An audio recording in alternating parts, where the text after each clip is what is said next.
Hello guys, आज हम school internship का एक इम्पोर्टेंट टॉपिक आरटीई के बारे में जानेंगे तथा इसके अंतर्गत कौन से नियम आते हैं तथा यह शिक्षा से किस प्रकार संबंधित है तथा इसका विद्यालय में क्या महत्व है, इसके बारे में हम विस्तार से जानेंगे। पहले जान लेते हैं कि आरटीई क्या है। भारत के संविधान में 86वें अनुच्छेद के 2002 के संशोधन में आर्टिकल 21A को सम्मिलित किया गया है। इसके अंतर्गत 6 से 14 साल के सभी बच्चों को उनके नज़दीक के सरकारी स्कूल में निःशुल्क और अनिवार्य शिक्षा देने का प्रावधान है। यहाँ निःशुल्क शिक्षा का तात्पर्य है कि बच्चों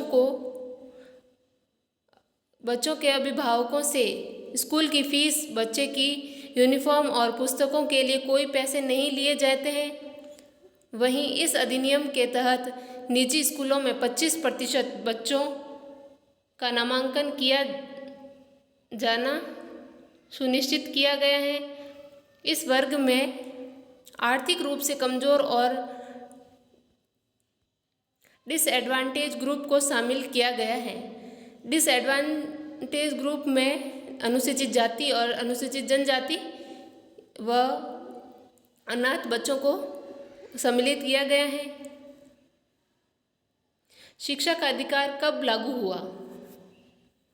यह बिल 2 जुलाई 2009 को कैबिनेट द्वारा मंजूर किया गया था। फिर राज्यसभा में 20 जुलाई 2009 और लोकसभा में 4 अगस्त 2009 को मंजूर किया गया।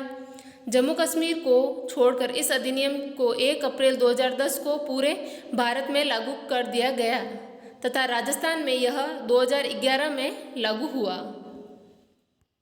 अब हम जान लेते हैं कि आरटीई की प्रमुख विशेषताएं कौन कौन सी हैं। आरटीई के अंतर्गत 6 से 14 साल के बच्चे को उसके पड़ोस के सरकारी स्कूल में निःशुल्क और अनिवार्य शिक्षा दी जाएगी। स्कूल में दाखिले के दौरान बच्चे की उम्र उसके दस्तावेजों के आधार पर दर्ज की जाएगी। अगर बच्चे के पास आयु प्रमाण पत्र नहीं है तो इसके अभाव में उससे दाखिले से रोका नहीं जाएगा। शिक्षा की गुणवत्ता में सुधार होना जरूरी है। अगर कोई 6 वर्ष या उससे अधिक उम्र का बच्चा किसी कारणवश स्कूल में भर्ती नहीं हो पाया है या अपनी प्राथमिक शिक्षा पूरी नहीं कर पाया है तो उसे उसके उम्र के अनुसार उचित क्लास में भर्ती किया जाएगा और विशेष ट्रेनिंग भी दी जाएगी। स्कूल के शिक्षकों के पास पढ़ाने के लिए पर्याप्त डिग्री और अनुभव होना जरूरी है। यह निजी स्कूलों के लिए लागू होता है क्योंकि गवर्नमेंट स्कूलों में पहले से ही प्रशिक्षित टीचर ही लगे होते हैं।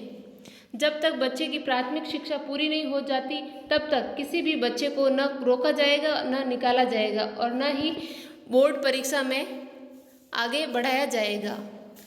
हर 3 साल में स्कूल के बुनियादी ढांचे में सुधार किया जाना होगा।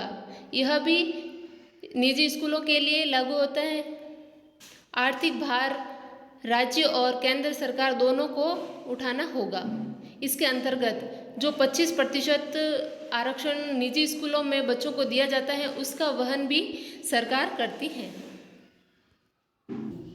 तथा आरटीई के अंतर्गत किसी भी बच्चे के साथ शिक्षा के संबंध में आर्थिक और जातिगत भेदभाव के आधार पर उन्हें शिक्षा से वंचित नहीं किया जा सकता। Thanks for watching my video.